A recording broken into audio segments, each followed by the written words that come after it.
Shalom bagi kita semuanya penggemar channel YouTube ini. Ya, saya mau sampaikan beberapa hal yang saya dapatkan di dalam doa. Yang pertama, berhati-hatilah terhadap pengajaran-pengajaran iblis yang menyesatkan banyak gereja-gereja yang mengatakan Yesus Kristus bukan Tuhan. Nah, ini pengajaran ini lagi ramai diperbincangkan karena hamba-hamba Tuhan besar itu ada yang pro dan kontra di dalamnya.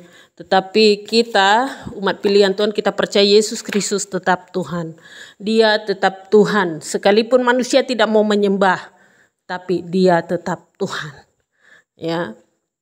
Yang kedua, ya sudah mulai dilegalkan ya, bukan hanya di luar negeri tapi juga di Indonesia ini maupun LGBT maupun pernikahan beda agama ya, ini sudah dilegalkan di gereja ya, beberapa gereja memakai ini dengan dalih supaya jangan sampai kita pindah agama, tetapi itu tetap di mata Tuhan pernikahan yang tidak ideal. Jadi dimohon agar memiliki anak ataupun keluarga dikasih tahu jangan sekali-sekali menikah beda agama, karena itu juga bagian dari program daripada kerajaan iblis yang menyusup kepada pengajaran gereja.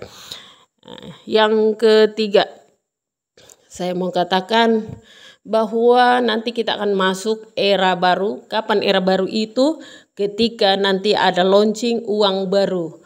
Uang baru itu ya dikatakan nolnya 3 digit akan hilang.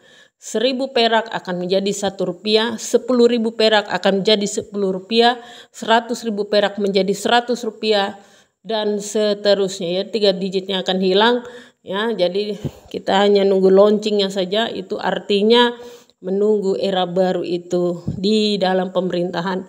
Sudah betul-betul dia bukan lagi hanya sembunyi-sembunyi, tetapi dia mempertontonkan dirinya. Ya, jadi hal-hal ini ya menjadi pesan bagi kita bahwa kita hidup di akhir zaman ya. Jadi kita harus belajar, karena apa? Nanti setelah era baru itu ya, nanti akan ada chip yang akan dimasukkan di tubuh manusia yang sesungguhnya. Jadi bukan lagi latihan, karena COVID itu adalah gerakan latihan untuk orang percaya mau tidak, berani tidak mengatakan aku percaya Yesus. Ya. Itu pada masa COVID ini kita sedang dilatih dalam masa kesusahan, kesulitan yang belum betul-betul besar. Ini masih latihan. Kalau kita itu prajurit mau pergi perang, kita latihan dulu. Setelah itu baru kita masuk peperangan, kita sudah siap dengan apa yang kita miliki. Jadi apa yang kita harus siapkan? Satu, iman pada Yesus Kristus kuat. Perkatakanlah iman setiap hari. Katakan kalau yang sakit, katakan dalam nama Tuhan Yesus sudah sembuh setiap hari.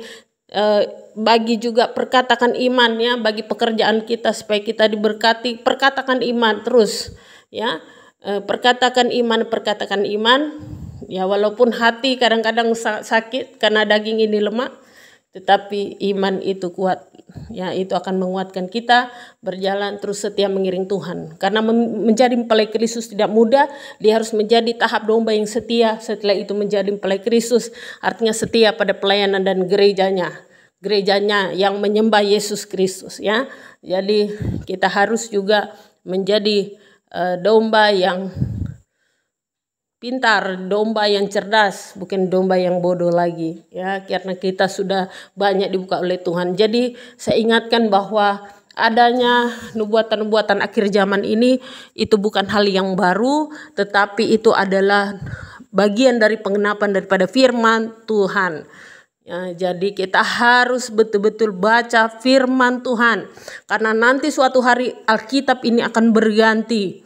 Ya, oleh sebab itu saya sarankan Alkitab yang sekarang ini saudara simpan baik-baik di rumah, karena itu nanti ya, supaya kita tidak bingung mana yang menjadi ketetapan yang sekarang ini yang sudah diterjemahkan ini, kita baca betul-betul ya, karena nanti akan ada kitab-kitab baru dan kita akan bingung. Kalau kita tidak pernah baca Alkitab, kita pasti tersesat, kita pasti bingung kenapa diganti-ganti ya, karena dunia ini tidak senang ya dengan orang yang sungguh-sungguh di dalam Tuhan. akan selalu ada tantangan ya. Jadi itu yang bisa saya sampaikan pada hari ini. Terpujilah nama Tuhan ya. Tuhan Yesus memberkati kita. Shalom.